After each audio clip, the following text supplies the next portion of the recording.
now for part 2 of whether or not you need a contract or a written agreement between brand and creator. In my first video, I said yes, and then I explained why, and I mentioned deliverables.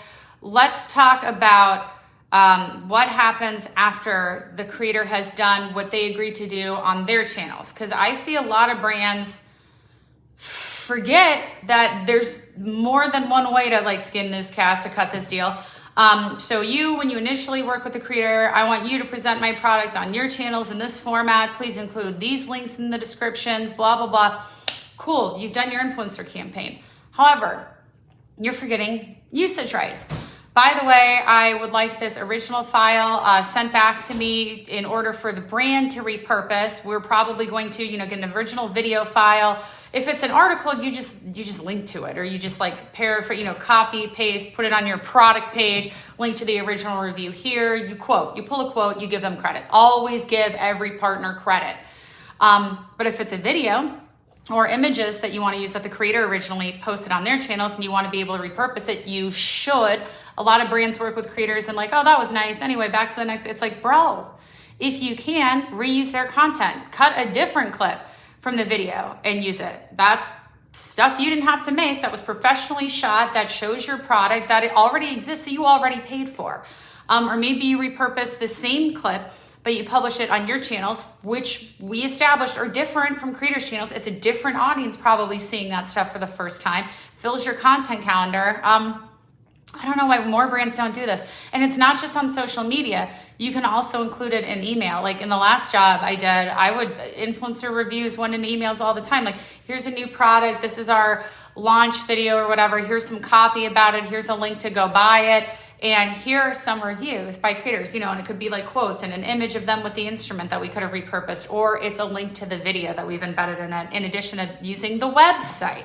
Like I mentioned, PDPs, product pages. Does it make sense to have there too for more backlink equity, for more social proof next to the ratings and reviews? Oh, this creator I really like, he reviewed it, or some other creator I didn't know about reviewed it, but I came in from a different creator video. All of this helps.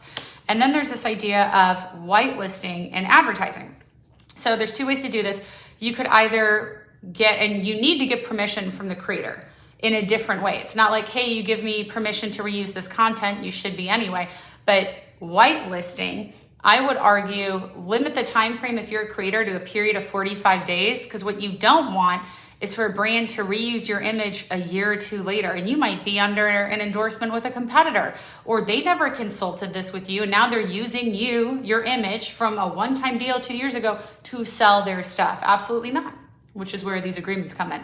So specify a time frame, and also pay the creator another 10% on top of what they already did for advertising rights, because you are going to use this not on their channels or yours like discussed, but you're going to serve it through advertising networks, Google Display, YouTube, Meta, whatever else.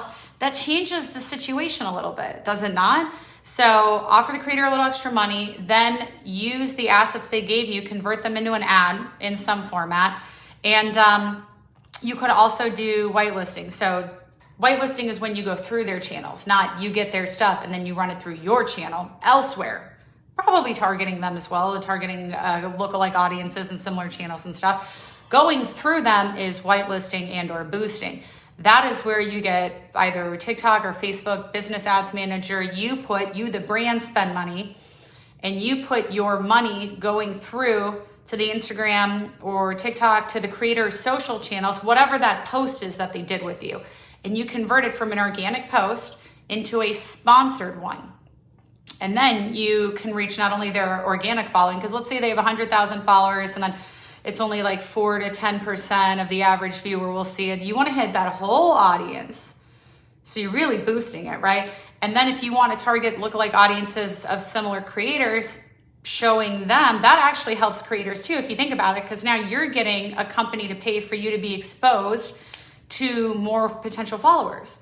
And if you're in their affiliate program and like they go back, they start following you and start clicking on your links, whatever, you're getting commission indefinitely. So I think both of those arrangements are very smart. And I often see brands not do this, at least in the music products industry. I see them drop the ball on this a lot. But in the beauty and fashion industry, the health and wellness and all that, this is happening constantly. So Brands, listen up. Creators, when you're working in that agreement, hey, by the way, I'll give you usage rights, but then think of ways that you can negotiate with them for either more money or more visibility. If they have a big social reach or email inclusion or a big website or something, how can you leverage the partnership to serve you more? All these things matter. So let me know if you have any questions. Hope this was helpful.